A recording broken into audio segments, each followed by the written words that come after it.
conferences that I still go to because of the people, because of the content, how you try to keep it practical. So very good job over the last couple of years, hon. So let's get started. I have the privilege of traveling around the world and speaking with people like you and your executives. And it has given me lots of insights, and I'd like to share a bit of this today. And I will not spend much on the background, but I'm just going to say that I'm launching my new initiative, Silicon Valley Fast Track, probably next week. And the idea is to go in and help companies like yours adapt what I call a Silicon Valley mindset. And that is rooted in one simple word: impact. So you can check me out on LinkedIn. If you have any question, comment, shoot. If you want the presentation, send me an email. But let's get started. Something's happening right now, and that's our big chance. Our big chance as in people working with corporate innovation management. And let me put it this way, I've been working this in 15 years, and it's been pretty tough. It's been very frustrating. I've seen so much frustration among you guys, but things are starting to pick up big time now. We're having some good chances right now. So we have 3 top guys here. One of them, unfortunately, not here anymore. But what the heck do these guys have in common? Anyone? What do these 3 people have in common? Shout out. What do they have in common? Males. Vision. Males? White males, yes. Besides that, that is a problem. Yeah. That is a good point. Yeah. Guts, vision. They were kicked out of companies they started. I'm not sure about Jeff Bezos. He's been there for like 30 years now, so 20. Yeah. Say what? High school dropouts. Not even sure about that too. But vision, definitely. Leadership. Well, what if I say that they're dictators? They're corporate dictators. But you know, there's actually a term called benevolent dictators. A dictator can actually do something for the good. And that's what these guys were. They were driving their company forward, believing that it's my way or the highway. Being a dictator, saying this is where we need to go. And the point I like to make here is that if you do not have strong leaders who really believe in what they're doing, who can really drive the company forward, not even the company, but even the industry, you're most likely in trouble on the work you're doing. And you'll have even more frustration there. Some other things here is that innovation, we've been working with this for a long time. I mean, we're supposed to be professional in this area, so we know what that's about. And now we've got this new thing called digital. And digital, no, it cannot stand by itself. It has to be digital and new technologies. And that's really changing a lot and getting a lot of attention in the executive suite. But the good thing is it's coming together. There's no way today that you can talk about innovation without talking about digitalization, new technologies. It's all coming together. The other thing is that over the last 2 or 3 years, the executives finally accepted that this is part of their agenda. This is something they have to own, just like the 3 guys up there. They owned innovation, digitalization, new technologies. If executives do not do that in the coming years, you can be pretty sure they're on the way out. We're seeing a new generation of executives taking over based on this. And some of you guys, especially you guys in your early 30s, if you have a very strong understanding of innovation, digitalization, new technologies, and you have flair for leadership, you will skyrocket into high positions. You will be senior VPs within the next 3 or 4 years if you play your cards well. There's going to be such a big demand for people like that. So new generation executives are taking over. But let's say a little bit about the current ones. One of the biggest problems they have right now is that they have to attend to core, the day-to-day business, but they also have to attend to future.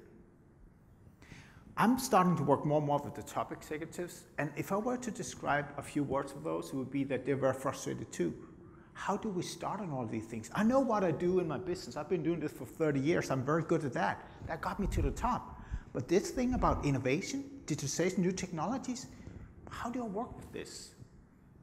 They're frustrated. Some are even outright scared on how to make this happen. They don't know. Where do I start? They need your help. And that's one of the ways in which, if you play your cards smart, you can get into senior executive position yourself by helping your executive on this today. Another thing is that ecosystem, networks, and team of teams, that's going to be part of how they lead. The challenge for you guys, and also part of the frustration you're going to see, is that even though that this is something all of us can relate to in many ways, when you go to organizations, especially executive, only 10 to 15% of these companies, my guesstimate, actually understand this. About 2 years ago, I was kind of looking at the work I did and primarily working with guys like you, and I kind of said, there's something wrong here. I spend way too much time just getting through to companies, and when I get into the companies, there's little to none impact. I'm thinking, why is this the case? And it kind of struck me that the things I go out there and can help companies with is pretty advanced in some ways. It's more about the future. And the point is that companies are not ready for it. Very few organizations are ready for the things we're talking about today on the executive level. But again, going back to the good thing, it's changing, and it's going to change fast. What should we do in this case? I mean, we need to make it happen anyways. And I know there's going to be lots of talk about innovation culture over the next 2 days. It's overrated. If you spend too much time talking about how to build an innovation culture, you're missing the points. You're missing the boat. Look at the cultures you already have here on organizations. They're there for a reason, because of the legacy, because of the history you have there. You're not going to be able to change those in a big way.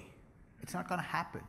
Yes, you'll hear Google and Amazon and others say that, oh, this is what we do, and people say, some even got to say, let's copy them, or at least let's be inspired by them. Inspiration is a good point, but there's no way you can copy what these companies do for one single reason. They were born like that. Like it or not, your companies were not. Instead, go in and look about the companies you have today, how you can make them better. Use the word innovation as little as possible and try to focus on impact instead. That is my favorite word these days. It's more about how you create impact than you innovate. One reason is also that when you go out there and talk about the innovation culture, you need to ask yourself, if you have 30,000 people in your company, you probably have 10 different understandings, definitions of what innovation is.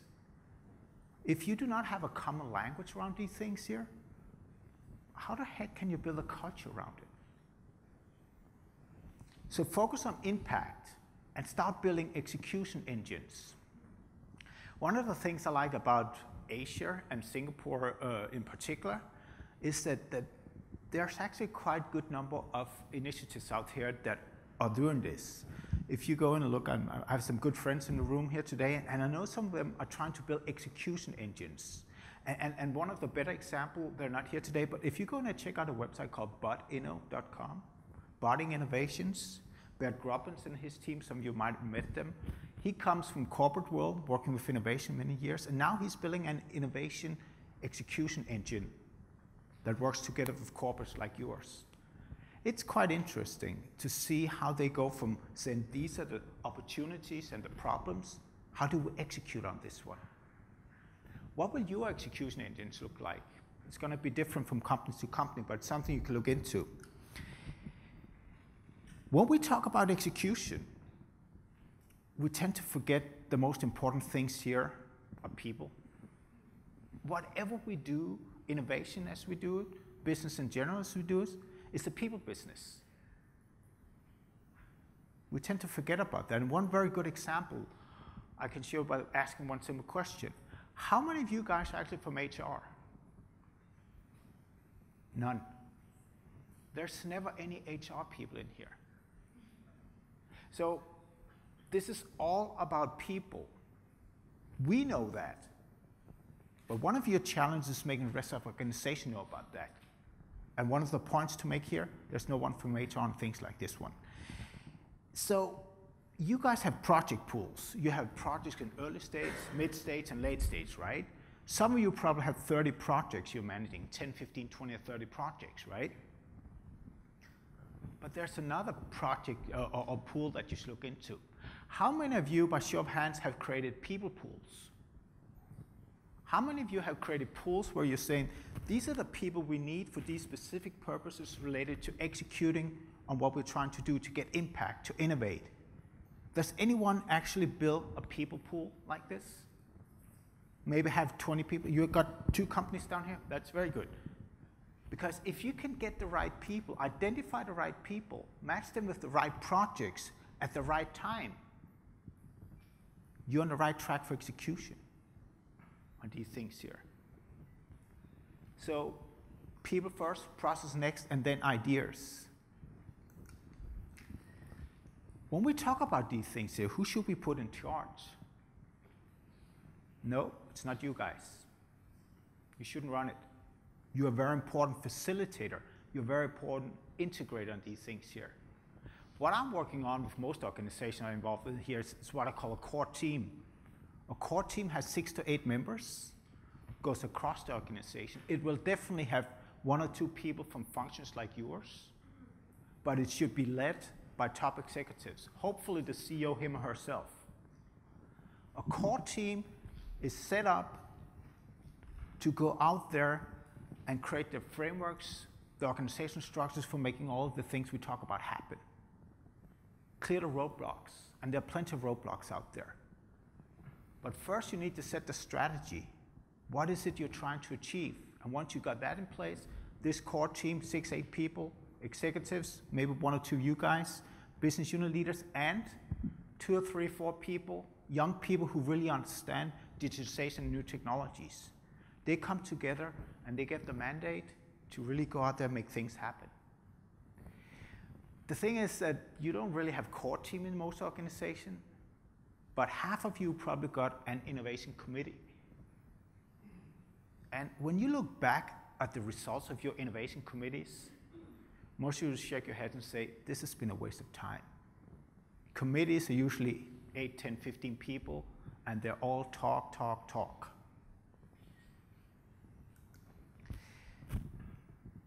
Again, I spent 15 years in this area now, 20 almost, working with startups first, moving over to the corporate world. And I'm sorry, but most of the people I work with in your capabilities as corporate innovation teams, you fail. You fail in the sense that you do not really create any impact. And that's quite simply because you don't have any impact. I'm provoking you a little bit here. But think about it in this way. Just one very simple question to prove my point. When you think of this one, how can you tell? You can tell by this simple thing here. How often do you find that middle managers will stop innovation in your company, and they will stop innovation just by doing their job? Middle managers is usually the biggest obstacle for what you're trying to do, but they're not the ones to blame.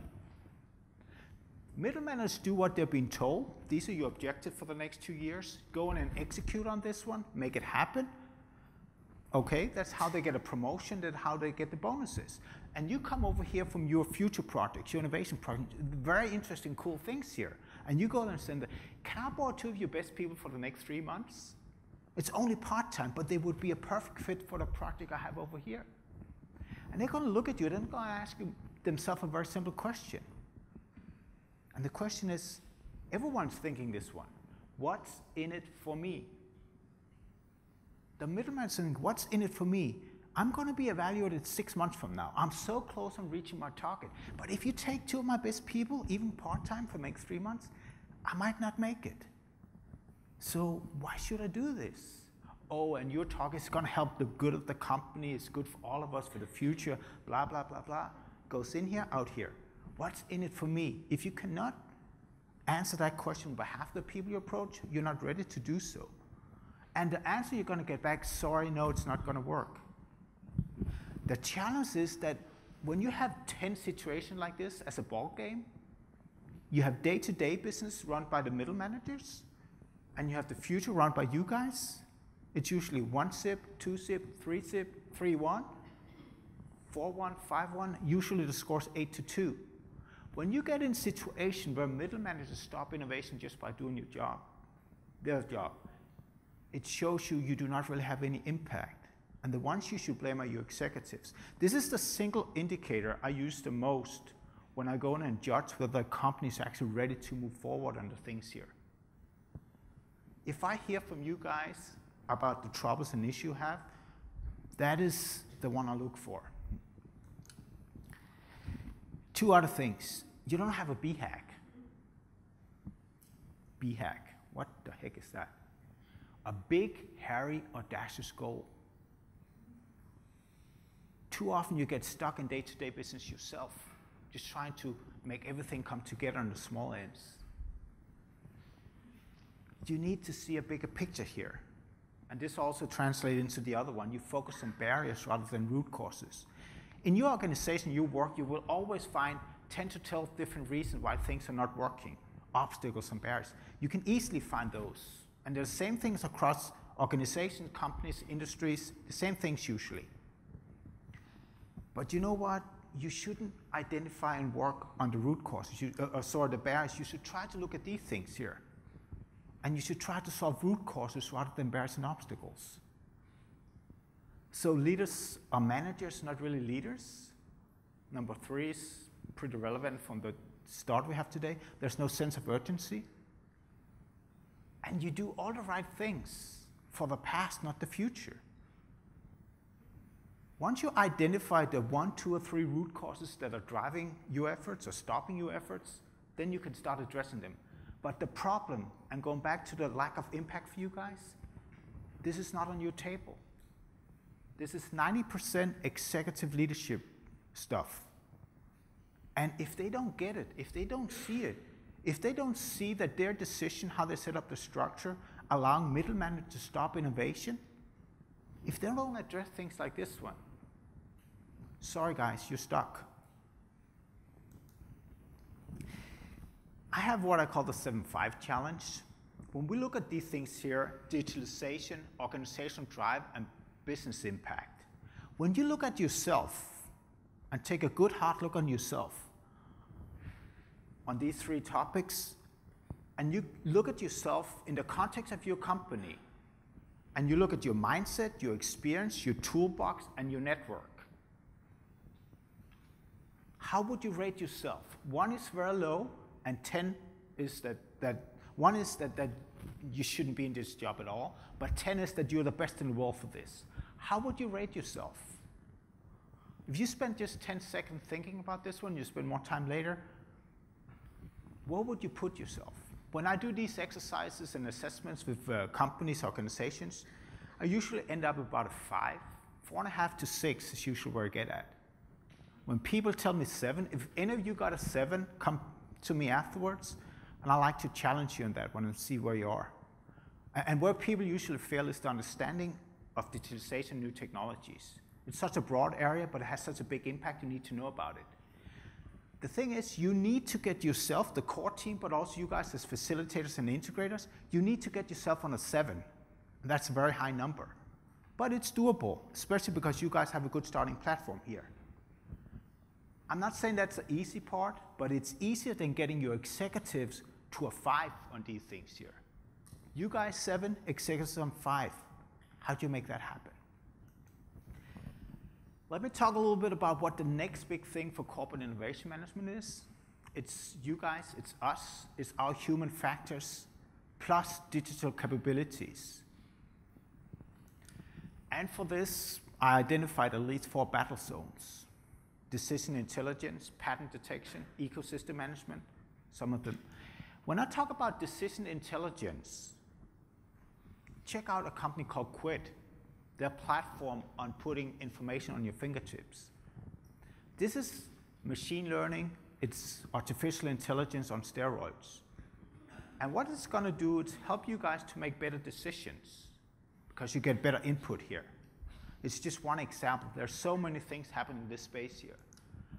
I know many of you talk about open innovation, ecosystem innovation, networked innovation. The reason it hasn't really taken off yet, there's a couple of reasons. One is it's only conceptually understood now. So people get it now, even on top level, we need to open up. But making it work, the implementation, whoa, that's difficult within organizations. One of the main reasons for this one, we don't have an infrastructure for it. A digital infrastructure that really makes it work.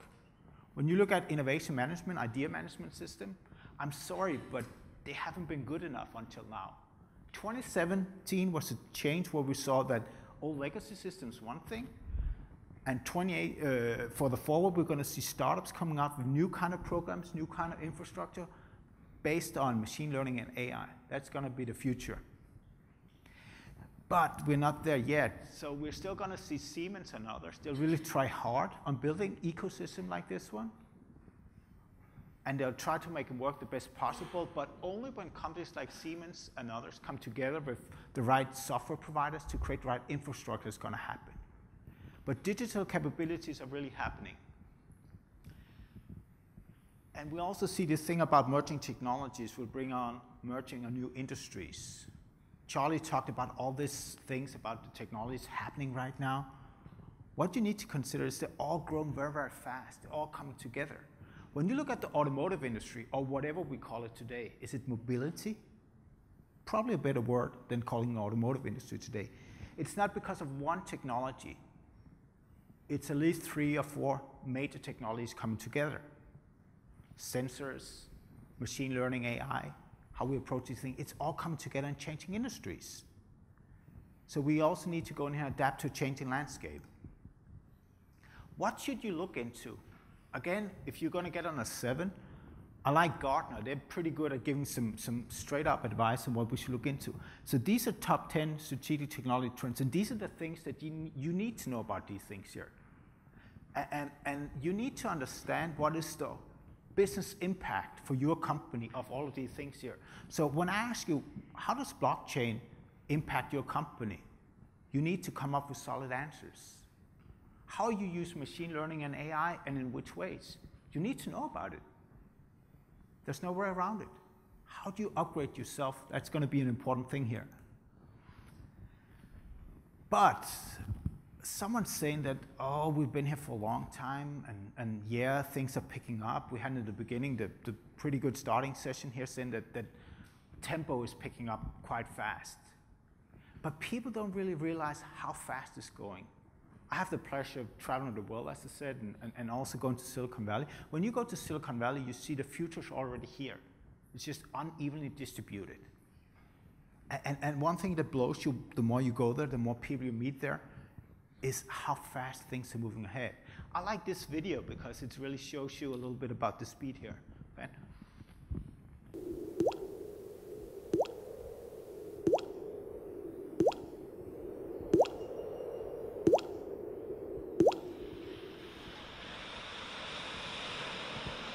This is what's happening right now. You saw the last 2 seconds, it went from like almost nothing to full. That's what's happening right now. The speed of merging technologies is making this happen. And the good part for you guys is that your executives are trying to understand this. And they're actually conceptually seeing that, okay, things are really changing. 10–15% of the executives now, but the number is growing fast. Next year is going to be maybe 20–25. And they're going to look at you guys and say, we need to work together on this because honestly, I cannot do it just by myself. So that's your opportunity. And when we talk about these things here, try to steer away saying that, oh, digital, and again, digitalization is one thing, new technology is a whole other ballgame, and you cannot separate the two. It's digitalization and new technologies. But when we go out there and work with this, try to stay away from saying that you work with a digital strategy, because there's not really a thing as a digital strategy. What you need to consider instead is that, oh, we need to work with strategies for a world that's already digital. Kind of sounds like the same, but the difference is actually profound once you start to think about it. It actually means that you don't have a digital strategy and a normal strategy. You just have your corporate strategy and your normal strategies, but now they're adapted for a digital world. Makes it easier in some ways. especially when you guys work with the chief information officers and the CIOs as well. So just some quick wrap-ups here. Be honest on where you stand and start upgrading yourself. And this is not a sprint. It's going to happen very fast, but you're going to run for the next 10 years, 20 years. It's going to happen fast. And by the way, if you're really smart, you go in and start helping developing what I call the key triangle. Top executives need to be on board. The core team needs to be on board. You need to find a role in that core team to get to the impact level even faster. But the third part of this key triangle, you know what that is? I talked a little bit about before. You need to get HR involved as well. If you do not get them involved and turn this into a people issue, you're going to be in trouble 3 to 5 years from now. The problem right now is that HR don't have any clue about this. People in charge of HR don't have any clue about this. But if you guys want to be successful in the long run, you focus on the people side of it. And then you need to create a new awareness about the HR function as well.